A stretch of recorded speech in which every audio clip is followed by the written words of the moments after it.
I'm Indy Neidell. And I'm Joakim from Sabaton, and this is Sabaton History.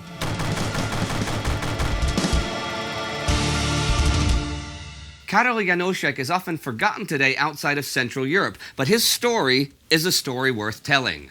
And our song, Far From the Fame, is about his tragic but heroic life.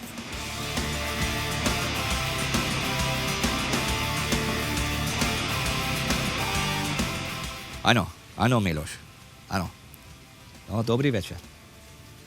Karol Janoschek was born October 30th, 1893 in Přerov in Moravia, Silesia, the Czech domains of the old Austro-Hungarian Empire. Growing up in a large family, Janoschek prepared for a future as a clerk and was studying at a German business school when the empire declared war on Serbia in July 1914 and the First World War began.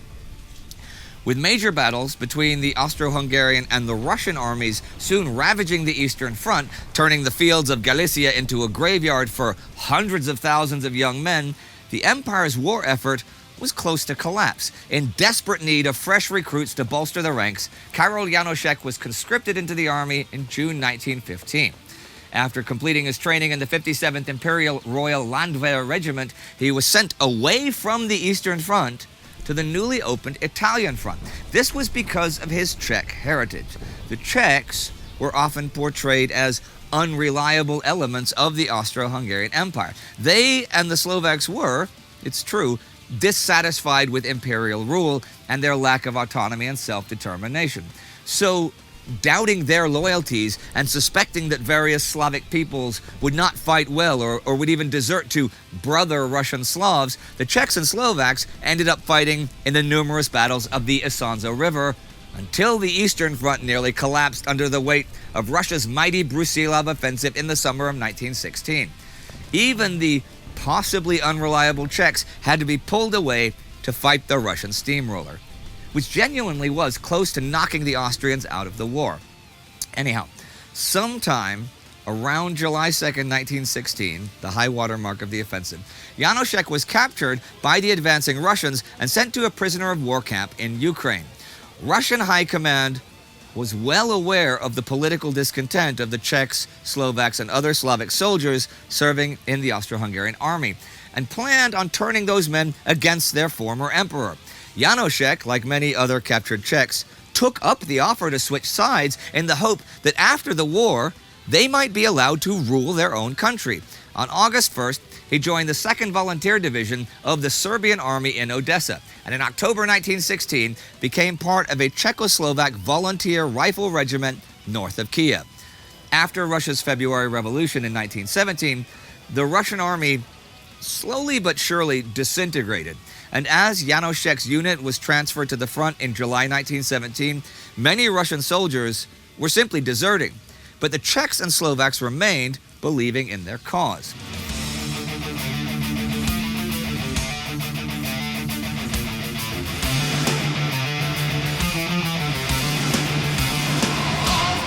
In the Battle of Zborov, they proved their worth, breaking through the Austro-Hungarian lines on a broad front and taking hundreds of prisoners in the process. It became a huge PR victory too, and the beginning of the legend that was the Czechoslovak Legion.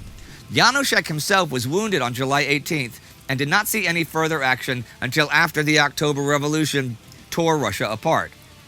The anti-Bolshevik faction of the Legion refused then to surrender their arms. Fearing for their lives, they were forced to become involved in the Russian Civil War, since the way to the west was blocked by both Bolsheviks and Austria-Hungary. They captured an armored train and fought their way east to the Pacific Ocean and all the way around the globe until they finally made it to Prague in February 1920. The mythos of the Legion and the overall Czechoslovak army was an integral part of the new state that was named Czechoslovakia, and Janoschek remained close to the army. After he had graduated from the War College in 1923, he joined the new Czechoslovak Air Force and began training as a pilot. Soon he was commander of an air reconnaissance course at Cheb in Bohemia, where he became fascinated with meteorology and the doctrines of Italian theorist Giulio Douhet. In aerial warfare, Douhet wrote, "There is no need for defensive tactics, since the skies are vast, and you can't build trenches like on the ground. The bomber will always get through, so the only option left is the offensive. Janoschek taught Douhet's theories on aerial superiority and how to maintain an aggressive spirit in the skies. As he studied further at Prague University in 1936, Nazi Germany set its sights on the Czechoslovak state. The dissolution of that state and its armies followed the German occupation in March 1939, which forced Janoschek and hundreds of defiant soldiers and officers to escape from Nazi rule. With the help of the underground resistance ring Obrana Naroda, Janoschek fled to France, going through Greece and French Lebanon, reaching Paris in December 1939. Immediately, he got in contact with the French government and other Czech officers trying to create a united Czechoslovak Air Force. But like the rest of the French army at the time, his plans were hindered by logistical and leadership deficiencies within the French army until it was too late. In the face of the German invasion in May and June 1940, Janoschek fled once more, this time via a Dutch ship to England. The British High Command was better organized, particularly with regard to their air force, but Janoschek and the other officers still had to jump through a whole load of diplomatic hoops until they were able to convince British Prime Minister Winston Churchill and company of their value. But once established, the Free Czechoslovak Air Force became a strong asset to the defense of the island. Fighting in RAF uniforms and planes, they fought the Germans throughout the Battle of Britain. The experienced Czechoslovak fighter pilots were awarded many medals. Janoschek especially, although disliked by many of his superiors, had been very much valued by the British as the best Czech commander around. By 1941, the Czechoslovak Air Force had over 1,600 active service members. As the Great War is over and lost, he's been wounded in war, he returns with awards. Into battle again, far from home, from a far distant land, our martial command. Janoschek was a masterful organizer, and as Air Vice Marshal, spent much time overseeing the squadrons and their training. He made several trips to Canada and the U.S. to teach there, and was even knighted by King George VI as Knight Commander of the Order of Bath.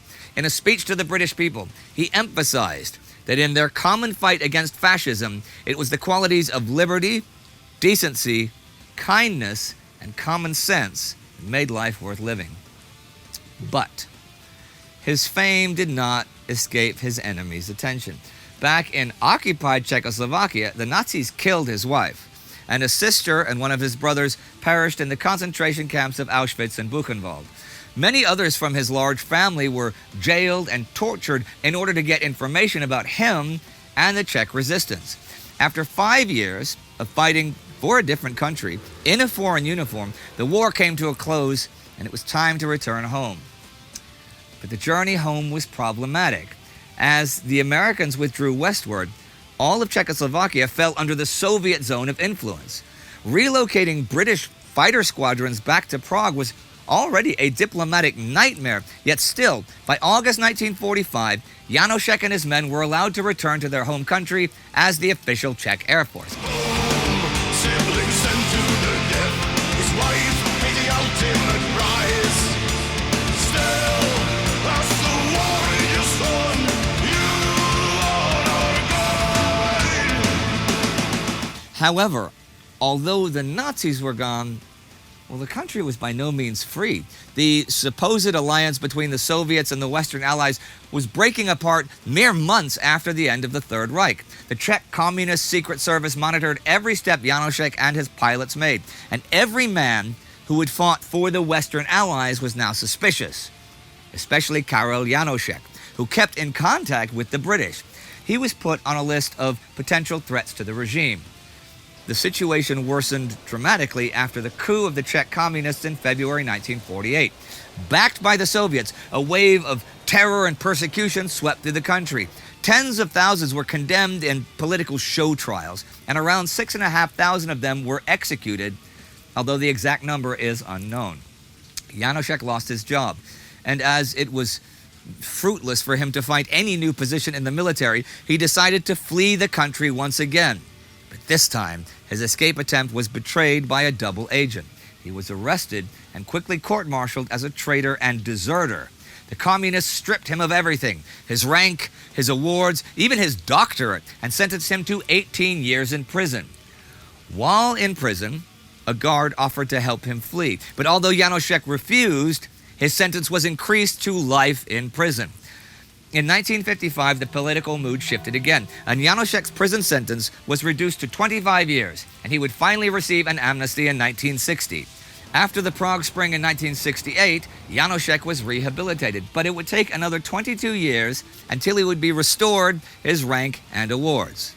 Karl Janoschek, however, passed away before that happened, on October 27, 1971. After the fall of the Czechoslovak communist regime, he was posthumously promoted to general, and all of his 40 awards, British, French, Russian, and from many other countries, were officially returned, and his service and sacrifices honored once again.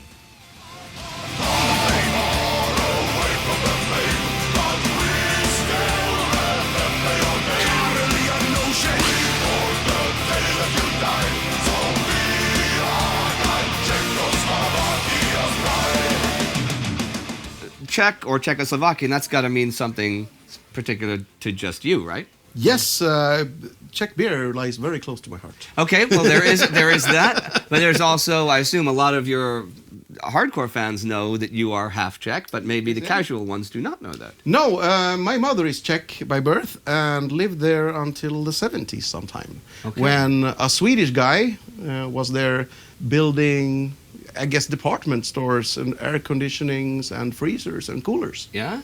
And he did a little bit of a import. Uh-huh. And which border did she escape across? Escape. I think he smuggled her in the Freon tubes. Oh, in the little ones? Yeah. Because you only got a little mother. Oh, yeah, no, but he kind of put her up, cut her into pieces, and And you can do that with Czechs. You can stick them right back together. Yeah, it's like Lego, easy as fuck. Yeah. And we're getting off topic. We are getting off topic. Anyhow, back to Far From the Fame. Okay. Well, stop laughing. Tell us about the song, and then is there anything? There's something unique about each of the songs. Of course, we can talk about all of them, but something that comes to mind about Far From the Fame. Well, actually, the idea was given to us by our booking agent in Czech Republic, Okay. George Gigi, in Czech. I just couldn't believe the story when I read it, and that song was basically written really fast. And it's the first time actually you can hear Chris play guitars. This is the first recording you did with him. Yeah, exactly. Simply sent to the cliff. His wife and the ultimate prize. Still, as the one he just saw, you are our guide. And to, even though I grew up in Sweden, I always spent my summers in Czech Republic. I feel more at home in Prague than in Stockholm, for example. I don't know, it sounds weird and, hippie style, but to get in touch with that part of your heritage somehow make me feel proud. Czech? No, I can order beer and tell people to fuck off. So, And you know what I always like? Because, when I lived there, of course, the first thing you learn is how to order beer. But you have different words for, pivo, piva, and piv, depending if it's 1, 2, 3, 4, or 5 beers. It's jedno pivo, dvě piva, tři piva, čtyři piva, and pět piv. See? And so if you order pět piv, you'll get 5 beers. If you say pět piva, you'll get a head shake because you're not ordering your beer properly. this guy really knows Czech. You learn a lot here on Sabaton History. Yeah, I only remember what I do in adult life, which is basically, as I said, order beer. But I also remember these things from when I was a kid, and what was on TV, and the nursery rhymes and weird shit like that. Wow. So ententiki, dvašpaliki, čertvilečels, elektriki, and that one is still with me. Kočkale sediro, a couple of other things. And I still have the memory of this little guy on a unicycle cycling the moon and saying Dobranoc, good night to all the kids. So it's weird how that stuck with me. Yeah, it's probably because I started ordering beer. I don't remember anymore. That actually makes a lot of sense. Okay, because I never got past 5. No? No, I can count higher than that. Okay. So. But, what? Oh, you want us to wrap it up? We can talk about this forever. Okay, that is Far From the Fame, and that is it from Sabaton History for this week. Nasledano. Nasledano.